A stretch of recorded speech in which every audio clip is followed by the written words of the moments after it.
Is there some big games maybe? So let me get this straight. Based on the t-shirts and sweatshirts, we're rooting for the Ravens and the Lions. Is that? I think I saw a thing. I think I saw like a meme that said, "This is how the country." So the country's voting for the Lions and not the Ravens. The Chiefs. Yeah, the country's voting for the Lions and the Chiefs, not the Niners and the Ravens. Sorry, but that's, I know. Hey, they hate you because they ain't you.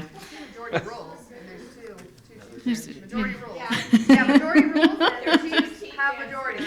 So if the Niners and the Chiefs go to the Super Bowl, are we all going to be friends next week? Is that 2 weeks? In 2 weeks? We'll see. If we win, yes. That's right. We've gone off the rails. Okay.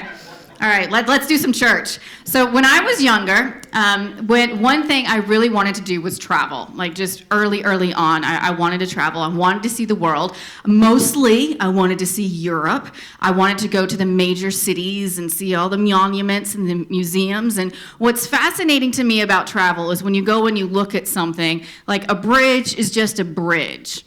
Right? Until you find out some history about it, right? Like the Tower of London is just another overcrowded stopping point to go and visit. Until you realize, no, this is where Anne Boleyn lost her head, like right there. Like that's where her head rolled down the hill. And suddenly it's like way more interesting.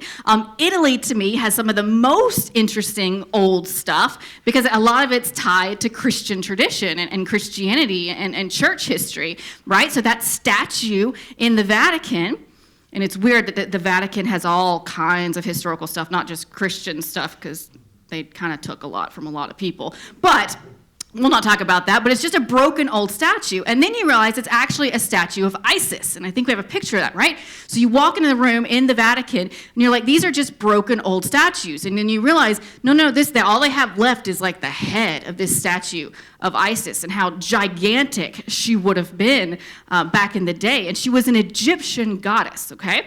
And she was, in the ancient world, one of the only, if not the only goddess who was treated like she was omnipresent, right? So omnipresent meant that the goddess went with you, like she was around you and present with you. Very similar to another god we know, right? And so Isis, unlike the rest of the gods, you didn't have to just go into her temple to talk to her. You could talk to Isis like where you were at, like wherever you were, which was a huge development when Rome started taking over the world, right? So Rome comes into play, and what do? They burn your temples where you live. They grab your people. They bring you back to Rome. They take you to other locations. They suddenly put their gods in. Now, they did have respect for other gods. They sometimes would let things stand. But when you started getting the Roman road, when you started getting traveling come into play, the idea that your goddess could go with you wherever you were was a huge deal, right? So if you know the richness of that, you see an old statue, and suddenly it's not just an old statue. To me, I feel like it's the same way when we look at frescoes, when we look at sculptures and scrolls. It's all just old stuff until you uncover the story behind it, until you get the context. It makes much more sense what it is, and it's far more interesting.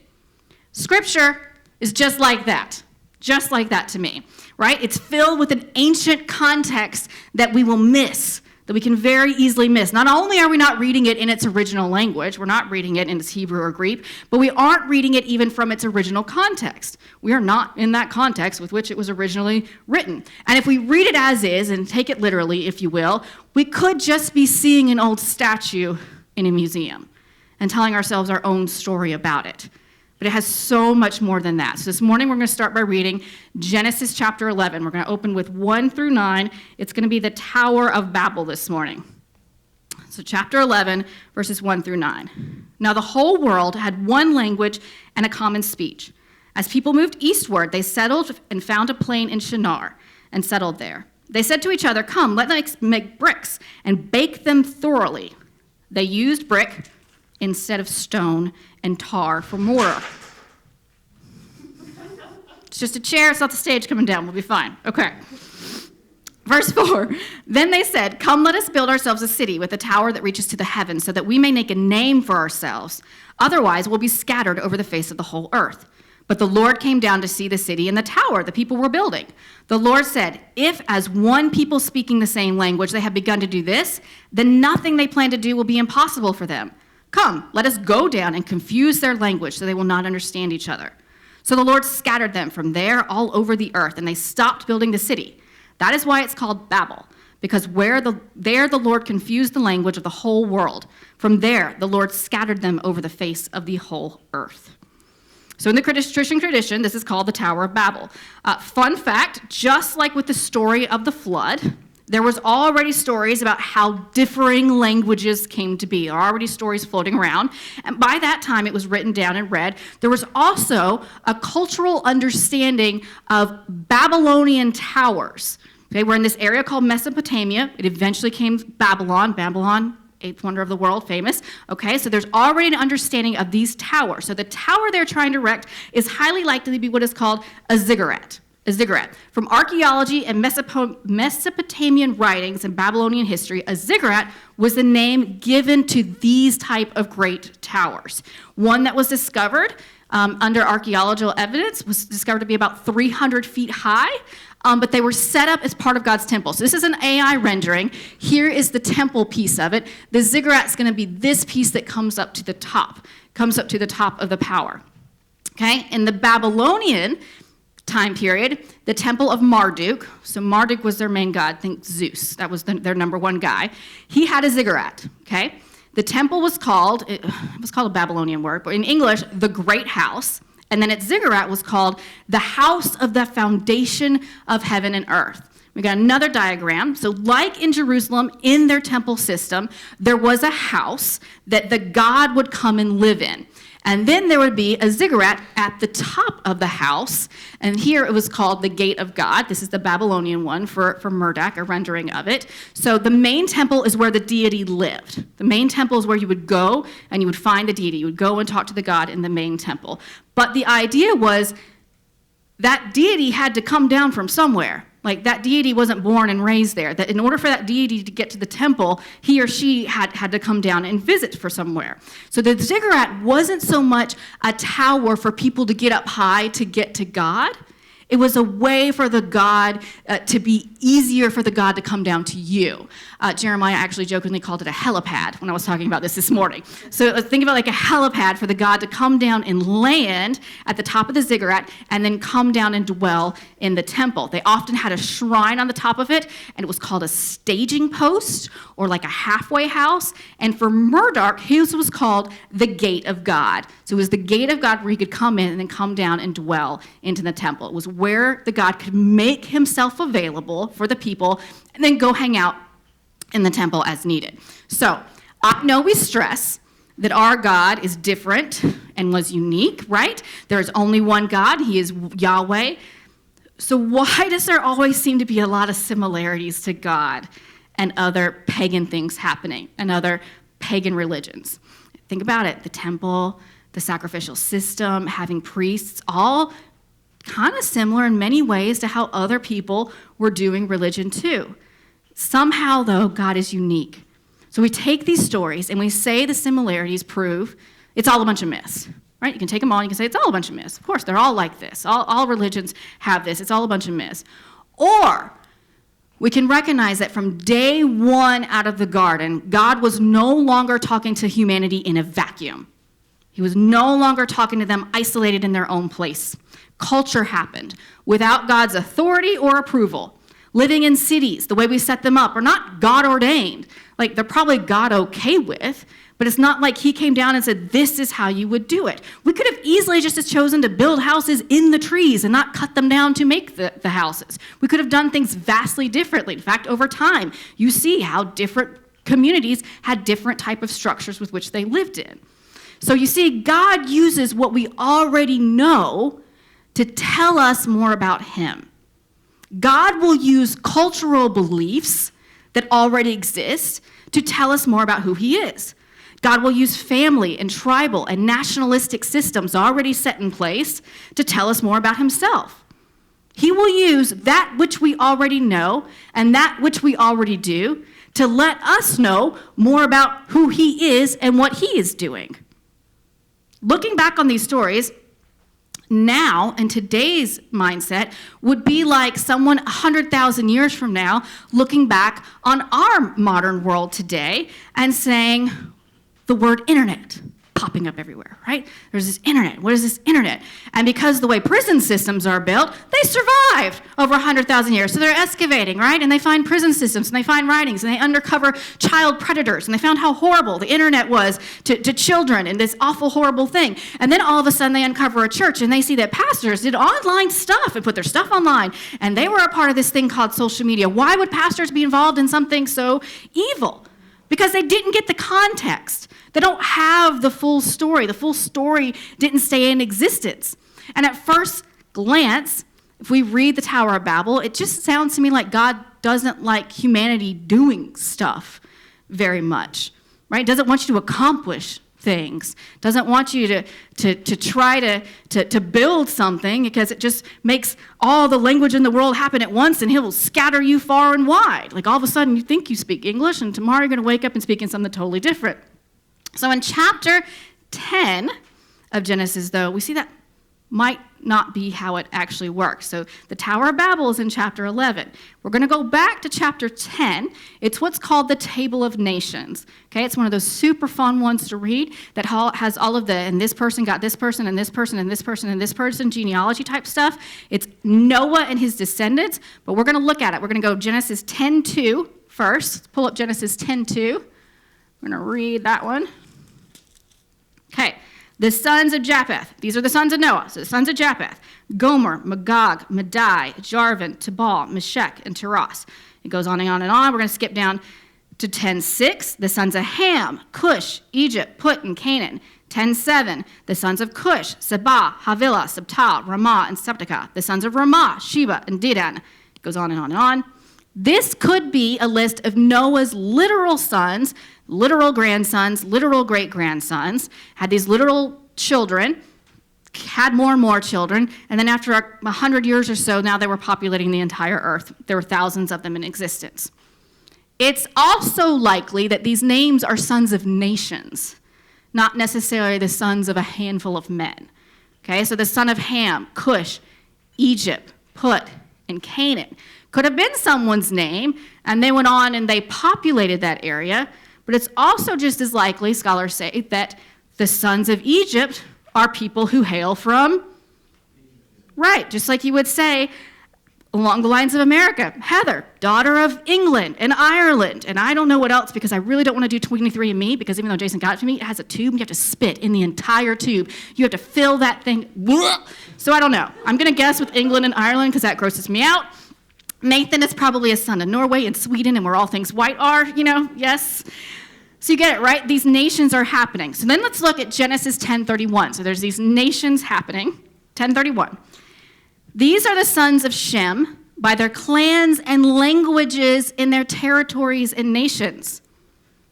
They already had different languages at this point before we get to the Tower of Babel.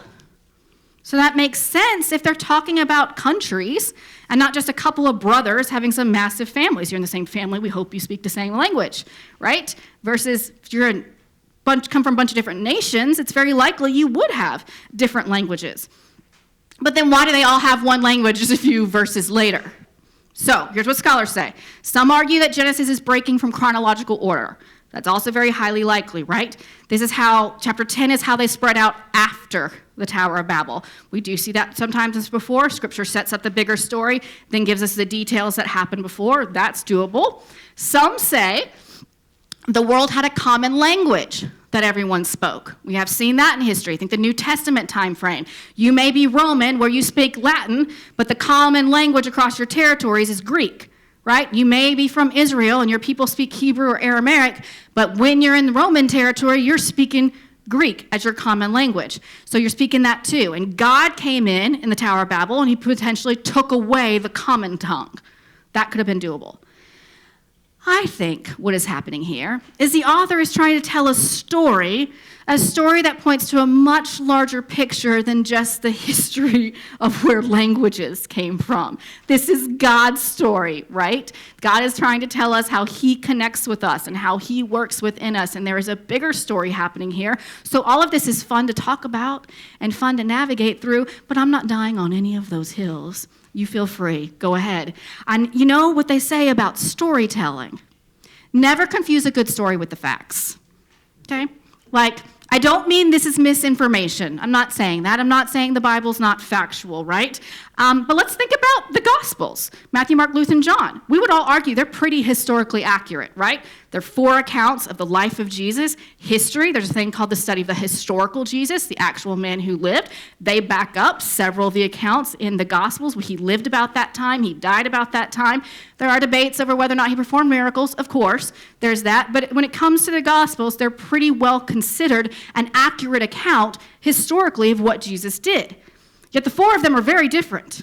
They tell different stories, right? We've talked about that, how they tell them in different timelines. They tell them in different orders. They'll tell them in different ways. Some will have stories that other ones don't have. But we know that because the authors were writing for specific reasons to specific audiences. So it's not like they just made stuff up and put it in there. Matthew just thought, I'm writing to the Jewish population. I need to convince the Jewish population that Jesus is the Messiah. So I'm going to put a lot in about the genealogy to show how he comes from the line of David, right? Luke is talking to the Gentiles. It has a differing understanding. Luke is going to have the story of how Mary became pregnant with this special child. The Gentiles aren't really waiting on a Messiah. So Luke has a different audience. He's talking to a different group of people. So of course they're going to look different because the Bible is doing what? It is trying to convince us that Jesus and God and this thing we're doing is real. It is trying to do that. It does have a purpose and a point, trying to draw us into God. Okay? So in the Babylonian stories, what is happening is of their ziggurats, it's about their religious devotion to their God. So in the cultural understanding of building a tower, it was because of your devotion to your God. The biblical account is telling an opposite story. It's humanity's pride. It's not about their God. They're not building that tower to build a God. It's humanity's pride going too far, yet again, and wreaking havoc in its wake. One of the scholars talks about chapter 11 like this.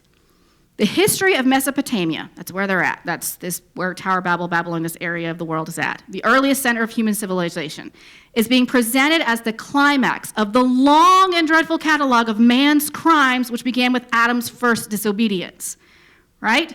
So Mesopotamia, the area they're talking about is where it's happening, eventually becomes the Babylonian area. Humanity cannot get its crap together to save its life. They eat the fruit, but can't follow one simple command. Cain and Abel, we didn't really touch on them, but if you know from anything, right, Cain murders his brother. That happens. Things go horribly wrong with the flood. There's all kinds of violence and awful, awful things happen. God wipes everyone out involved. A couple 100 years later, here we are at it again, worried about making a name for ourselves. So is it wrong to make a name for yourself? I don't know. I don't think at first glance it's one of those things that I would say, you guys, you better watch out with your ambition. Please, maybe don't go to that college because you might accidentally become successful and make a name for yourself and sin against God. Like, be careful. But I do know that in everything we do, the why matters to God. The why matters. Ever hear anyone say, when you hurt them, I don't care why you did it. I don't care why. How many of you have said that to your kids? God cares why you did it. He really cares why you did it. He's probably the only one who can actually see the real why you did it. The psalmist, King David, he would pray this, Psalms 139, verses 23 and 24. Search me, God, and know my heart. Test me and know my anxious thoughts. See if there is any offensive way in me, and lead me in the way of everlasting. He doesn't say, search my actions and show me my wrongdoing. He doesn't say, look at what I did and show me what was offensive. No, he says, look into my heart And in the ancient world, we've talked about before, the heart was the center of everything you did. It was the mind and the soul. It was the core of who you are. That's what they considered the heart to be, the thing that motivates the person, the thing that described what was going on someone's inside. So our reasons for doing things can be offensive to God, even if the thing we're doing isn't all that offensive.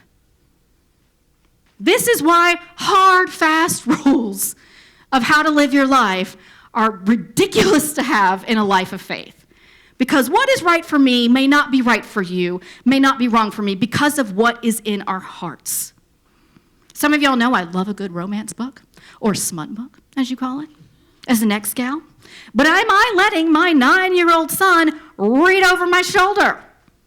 No, good Lord, of course not. Well, what age would I want him to be able to read such things? I don't know. I know it's not now, but it might be sooner for him than it would be another child of mine, or later. Or what about violence in TV shows or violence in video games, right? The age restriction symbols, they can help us understand the levels of that, but I don't really like adults playing Call of Duty. I'm not judging anyone in the room. I don't like having it. It's fine, but I don't really want my kid playing it at all. I know he will. So what does that look like? Do I make a hard and fast rule about doing the thing? This is why when our kids start asking for more privileges, or when you see people ask for more privileges, they want to stay up later, they want to watch the rated R movie, they want to go to that high school party, they want to get a social media account. What do parents often ask? If you can't make that, you don't know, I can't decide, like, it's not a hard and fast rule. Well, tell me why you want to do that. Tell me why you're asking to do that. Because the motivation matters. What's in their heart matters. The motivation behind the things is really important when you are an adult. Did you say that ugly thing out of your own insecurity and your own being triggered? Or did you say it because you really didn't like that person and you want to make them feel small? Are you trying to make more money because you want to compete with the person next to you? Or because you want to be the best? Or because you have anxiety and you feel like you'll never have enough, and so you need to feed it and make more and more and more? Or do you genuinely have a good relationship with it, and you don't cling to it, and you would like to make more money because you would like to have more opportunities to do things with your family, or more opportunities in life, and more ways to share with both your family and the world? Just like I'm not here to tell you whether reading a book filled with the main characters getting it on in the middle of a battle in a fairyland, because that's very practical, it is okay I'm not going to tell you if it's okay for you to do or not do. I'm also not here to judge your motivations. We are not here to do that to one another either. The motivations matter, but we are not here to judge your motivations, but God is. Let's look at Proverbs 4:23. It says, above all else, guard your heart, for everything you do flows from it. Don't guard your heart from being heartbroken.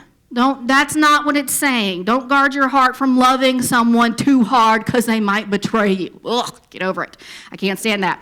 Guard your heart from becoming mean. Guard your heart from becoming heartless or cruel. Guard your heart, those innermost thoughts, from greed, from needing accolades from other people, from stinginess. Guard your heart so you don't end up valuing the kind of status heartless people value. I started working out this month. It's January. It's very popular. I'm also extremely sore right here. It hurts so bad. Jason asked me if I did a before picture. Like, did you get a before picture? First of all, that's never going to motivate me whatsoever. That's going to make me depressed. I don't want a before picture. But I also don't want a before picture because I'm spending a small fortune to do this with small group personal training to help motivate me. So it's no more than 3 people and a trainer at a time. And outside of this picture doing nothing for me, I also don't like the idea of being proud of what I was able to buy. Right? Like, seriously, Jason goes, did you get a trainer, get a picture before I said no? Before you got going? And I was like, nope, because I'm never going to brag about what I can buy. That's gross to me. This day and age, looking good can be bought, especially if you're over the age of 40, like me. You got money for that makeup, you got money for that trainer, I can afford healthy food and someone to make me work out at least twice a week, only twice a week. It's a luxury, and my heart has to know if I'm getting a trainer to help me work on how my body looks. Sure, I want to be healthy, I want to stay active, blah, blah, blah. What I really want is I want to look like how I did before I had 3 kids, okay? That's really what we're going for, all right? And I have to protect my heart from feeling prideful that I did something to get there, knowing full well that we are financially capable of me having someone present a plan of workouts for me and then make me do it. That's completely different than me waking up one day with the motivation to start jogging in my neighborhood. That's not going to happen, right? And so if I didn't do, I don't know, my own blessings, the things that I didn't do, I didn't earn, the fortunate part of my life has led to me able to afford this trainer. That does not feel like something I should just jump in and look at me, I worked out. Look how much I lost the weight, whatever. So building a city and a tower might not look bad on surface level, right? But they aren't doing it out of the goodness of their hearts to help their people have a roof over their heads. They weren't doing it so people could have a safe place when the traveling groups with their herds of sheep and animals were coming through for water. They would have a safe place to stay in between locations while they were traveling with their herds, right? It doesn't seem to be about helping anyone. They're just doing it to make a name for themselves. And that's an ick. Thousands of people could be going hungry and are in need of shelter, and they're worried about people remembering their name. How many people do we know like that? Is that okay? Is that something God wants to see happen? In their hearts, their motives to do the thing were not good. God's response when pride comes into play always seems like just to knock a person down a couple pegs. Just going to take you down a peg or two. And this time the punishment does seem to fit the crime. He didn't kill any firstborns or wipe out massive amounts of people or knock anyone down or alienate anyone. What he did was he confused their language and scattered them. They built a tower so they wouldn't be scattered, and then they are scattered. So often, the bad motivation inside us, the bad motivation inside us, that's often based on a bad fear, will lead us to actions that make the bad thing we're afraid of come true. You can't make decisions out of fear. You can't. It's not good. If you don't want to be afraid of people forgetting you, the alternative is instead to look at it like you want to love them well so you are remembered. See the difference? I'm afraid I'll be forgotten, so I'll do things to glorify my name so will remember me after I die, so I will live on. I kind of become selfish. I worry about me and my own gain, worry about what I look like, and people then can't wait for me to die off and get over it. They forget about you. Versus, I want to be remembered, so I'll do things for others so I'll be worthy of being remembered. You'll live your life to help others, to show them love, to put yourself not in a space of greater value or even lesser value. We don't want to put ourselves as lesser, but of equal value of other people. And through that, people want to be around you, and they would want to remember you. How many of us know an old person that we can't wait to die off? I know that's wrong. We aren't supposed to want that. So let's do a lighter version of it. Like Bill Belichick, Nick Saban. How many people, let me just tell you, lots of people are very happy that man retired. They would have been fine. They're excited to see them disappear into the ether. Like, y'all go ahead, please leave this, right? It's funny. Of course, both of them did plenty for their players, so it's not really all that fair. They helped others succeed. But what about those people that just take and take and take? And look out for themselves and their own. We'll throw their own family. Look out for them and their families and their own. And they just take and take and take. Members of the government, business owners, managers and bosses that only look out for themselves. That one racist uncle that you all know. Sure, they made a name for themselves. I don't want to remember them, though, at all. I want to close out these first 11 chapters of Genesis, and I want to point out that they're at the story arc that is happening here at the end of chapter 11 is just how yuck things have gotten post-garden. There's just not a lot of hope. Humanity can't really take correction very well. Humanity can't seem to remember that when bad stuff happens, when you do bad things, bad stuff's going to happen. You get bad results. You get bad consequences. But all this is setting us up for next week. It's setting us up for the promise. The promise that's going to come through Abraham in chapter 12. That there is still more to the story and that God is not done with us yet. Would you guys pray with me? Jesus, help us remember to think others as ourselves. Help us with our fears of not being enough, our fears of not getting enough, our fears of not getting our fair share, of not getting credit, of not being valued, not being heard. Remind us that you hear us. You value us. You give our daily portion to us. Help us navigate this world from a space where we know we are loved, where we are seen, where we are valued, where we are good enough. Help us navigate this world where we aren't so scared of it that we're always looking about our own selves and are protecting our own lives. Help us be brave enough to build a tower for other reasons, for other people.